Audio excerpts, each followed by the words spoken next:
മലയാള മനോരമ ഒഴികെ സകല പത്രങ്ങൾക്കും തെറ്റുപറ്റി. ഗുരുബാബ ആൾ ദൈവം അല്ല, അനുപമ ആത്മീയ ശ്രേഷ്ഠനത്രേ, നാടിന്റെ സമ്പൽ വർദ്ധകനുമത്രേ. You are your god. 116. മന്ത്രി ശിവൻകുട്ടിയുടെ കെമിസ്ട്രി അധ്യാപകനും തിരുവനന്തപുരം കോർപ്പറേഷൻ ദീർഘകാല കൗൺസിലറുമായ പി അശോക് കുമാറിനെ കേട്ടാലും. 1994 ഏപ്രിൽ മാസത്തിൽ ഒരു യോഗത്തിൽ ഏർപ്പെട്ടുകൊണ്ടിരിക്കുമ്പോഴാണ് എക്സിക്യൂട്ടീവ് പദവിയിലുള്ള ഒരു എഞ്ചിനീയർ സ്വാമിജിക്ക് തിരുവനന്തപുരത്ത് ഒരു സ്വീകരണം നൽകുന്നതിനെ കുറിച്ച് എന്നോട് സംസാരിച്ചു.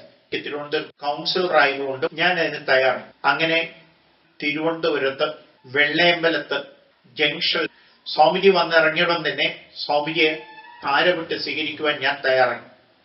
പക്ഷെ സ്വാമിജി അത് നിരസിച്ചു. എന്റെ ജീവിതത്തിൽ അതൊരു ആദ്യത്തെ അനുഭവമായി. എത്രയോ സന്യാസിവര്യന്മാരെ തിരുവനന്തപുരത്ത് സ്വീകരിക്കാനുള്ള മഹാഭാഗ്യം എനിക്ക് കിട്ടിയിട്ടുണ്ട്.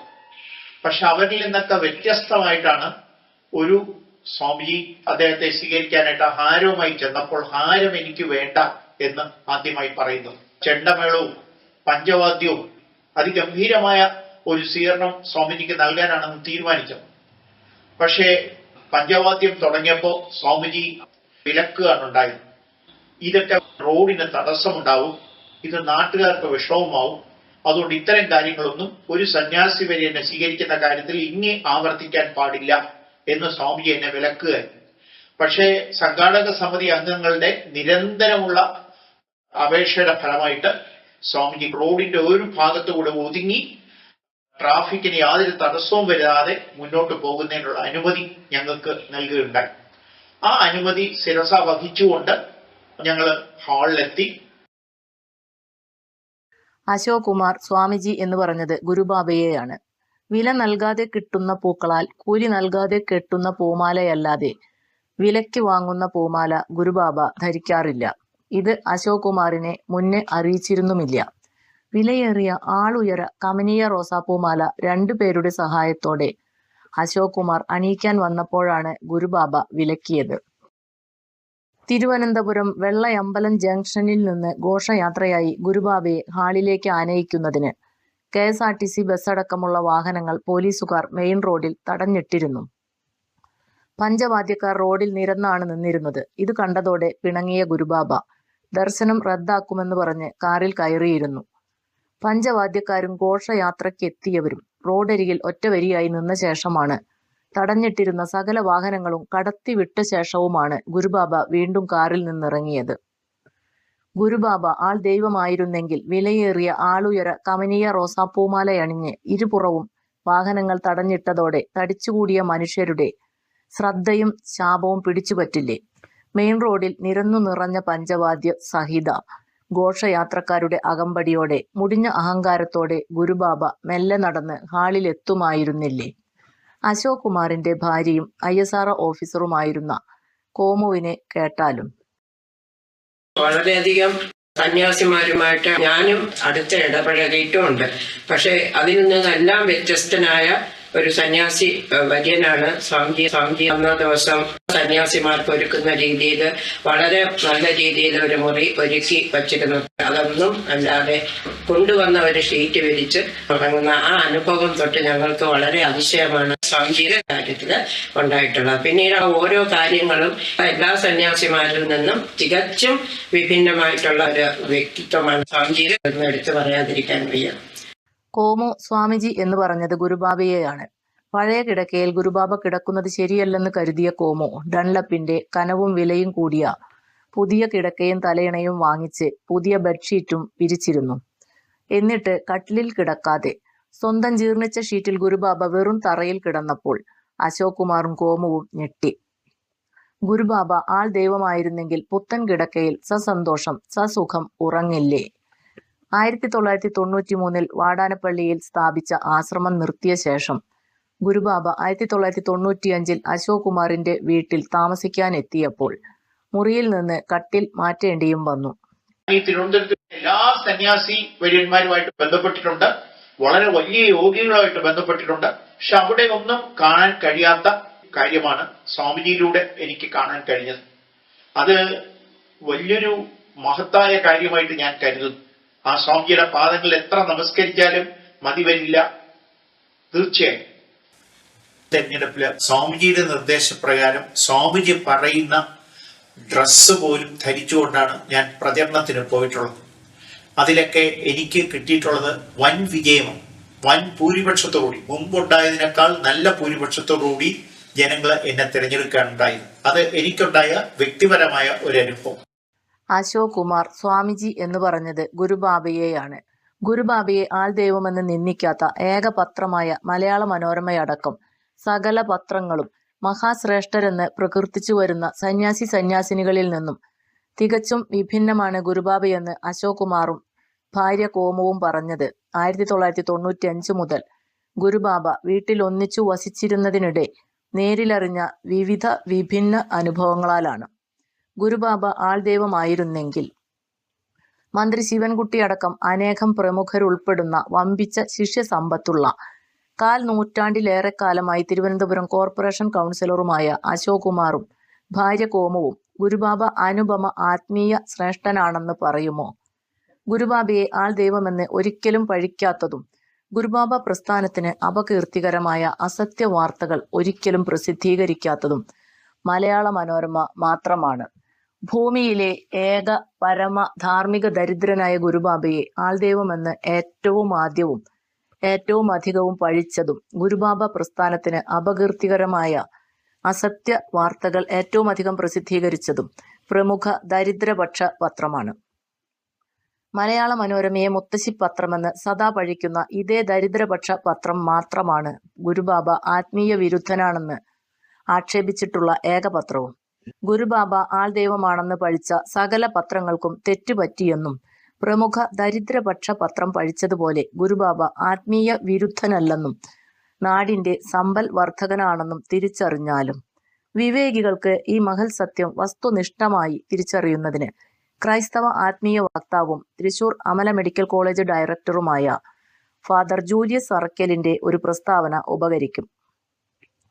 2022 സെപ്റ്റംബർ 22 ചെട്ടിക്കുളങ്ങര ഗുരുബാബ സന്നിധിയുടെ ഉദ്ഘാടന പ്രസംഗത്തിനിടെയായിരുന്നു ഫാദർ ജൂലിയസ് അറക്കലിന്റെ പ്രസ്തുത പ്രസ്താവന. ആലപ്പുഴയിലെ ചെട്ടിക്കുളങ്ങര ഗുരുബാബ സന്നിധി ഉദ്ഘാടനം ചെയ്യാനായി ഫാദർ ജൂലിയസ് അറക്കൽ തൃശൂരിൽ നിന്നും വന്നത് സ്വന്തം ചെലവിലാണ്. ചെട്ടിക്കുളങ്ങര പഞ്ചായത്തിലെ ദരിദ്രരാവശ്യപ്പെട്ട 2 ലിറ്റർ, 3 ലിറ്റർ, 5 ലിറ്റർ പ്രഷർ കുക്കറുകളും മിക്സികളും ഇസ്തിരിപ്പെട്ടികളും ഗ്യാസ് സ്റ്റൗകളും ടിവികളും 147 ഫ്രിഡ്ജുകളും ദാനം ചെയ്തുകൊണ്ടാണ് ഫാദർ ജൂലിയസ് അറക്കൽ ചെട്ടിക്കുളങ്ങര ഗുരുബാബ സന്നിധി ഉദ്ഘാടനം ചെയ്തത്. ചെട്ടിക്കുളങ്ങര പഞ്ചായത്തിലെ ദരിദ്രരുടെ വീടുകളിൽ ഇല്ലാത്ത 147 ഫ്രിഡ്ജുകളടക്കം പ്രസ്തുത ഗൃഹോപകരണങ്ങളുടെ ദാനത്തിനു വേണ്ടി ചെട്ടിക്കുളങ്ങര പഞ്ചായത്തിൽ നിന്നും 1 രൂപ പോലും ഗുരുബാബ ട്രസ്റ്റ് സംഭാവന പിരിച്ചിട്ടുമില്ല. ഗുരുബാബ സന്നിധി ഉദ്ഘാടനവും പ്രസ്തുത ദാനങ്ങൾ നൽകിയതും മാധ്യമങ്ങളെ ഗുരുബാബ ട്രസ്റ്റ് അറിയിച്ചിട്ടില്ല. ഏതെങ്കിലും പത്രത്തിലോ ചാനലിലോ ഇതിന്റെ വാർത്ത വന്നിട്ടുമില്ല. ഭൂമിയിലെ ഏക പരമ ധാർമ്മിക ദരിദ്രനായ ഗുരുബാബ ആൾ ദൈവമല്ലെന്ന സത്യം ഇതിൽ നിന്നും വിവേകികൾക്ക് തിരിച്ചറിയാനാകും. ആദ്യമേ തന്നെ ഇങ്ങനെ ഗുരുബാബ സന്നിധി ഈ നാടിന് സമർപ്പിക്കാൻ ഞാനൊരു നിയോഗമായതിനെ ഓർത്ത് ഞാൻ ദൈവത്തിന് നന്ദി പറയുകയാണ്. ഗുരുബാബ ഞങ്ങളുടെ ഫൗണ്ടർ ഡയറക്ടർ പത്മഭൂഷൺ ബഹുമാനപ്പെട്ട ഗബ്രിയേൽ അച്ഛന്റെ വലിയ അടുത്ത സുഹൃത്താണ്. അവർ തമ്മിലുള്ളൊരു ആത്മീയ ബന്ധമുണ്ട്. അങ്ങനെയുള്ളൊരു ബന്ധം അമല മെഡിക്കൽ കോളേജ് ഹോസ്പിറ്റലിന് ഗുരുബാബയുമായിട്ടുണ്ട്. ഞാൻ സ്വാമി ഗുരുബാബയുടെ ആത്മീയതയെക്കുറിച്ച് പഠിച്ചുകൊണ്ടിരിക്കുകയായിരുന്നു. ഭാഗ്യത്തിന് ഗുരുബാബയെ ഒരു ആഴ്ച നേരിട്ട് ശുശ്രൂഷിക്കാനും കാണാനും ഭാഗ്യമുണ്ടായി. ഞാൻ കേട്ടറിഞ്ഞ ഗുരുബാബ ഗൗരവക്കാരനാണ്. വായിച്ചറിഞ്ഞ ഗുരുബാബ ഭയങ്കര ക്രോധനായിട്ടുള്ള ഗുരുബാബയാണ്. ഗുരുബാബയെ നേരിട്ട് കണ്ടപ്പോൾ ഗുരുബാബ ചിരിച്ച്, മുഴുവൻ സമയവും ചിരിച്ച്, ശാന്തത കൈവിടാത്ത ഒരു മുഖമാണ് അദ്ദേഹത്തിന്റെ. ആ ശാന്തത ഇന്നും എന്റെ മനസ്സിൽ ഞാൻ അങ്ങനെ സൂക്ഷിച്ചു വെക്കുകയാണ്. കുറേ മണിക്കൂറുകളോളം ഞാൻ ഗുരുബാബയുടെ മുമ്പിൽ ഇരുന്നിട്ടുണ്ട്. ആത്മീയത എന്ന് പറയുന്നത് സ്വർഗത്തിൽ എത്തിച്ചേരുക എന്നുള്ള ബോധത്തെക്കാൾ കൂടുതലായിട്ട് അവരന്റെ ആവശ്യങ്ങളിലേക്ക് എത്തി നോക്കുന്നതാണ്, അവരന്റെ ആവശ്യങ്ങൾ തിരിച്ചറിഞ്ഞ് അവർക്ക് കൈത്താങ്ങൽ ആകുന്നതാണ് എന്ന് പഠിപ്പിക്കുന്ന ഒരു ശാസ്ത്രമാണ് ഗുരുബാബ ആവിഷ്കരിച്ചുകൊണ്ടിരിക്കുന്നത്. അതിനൊരു വ്യത്യാസമുണ്ട്.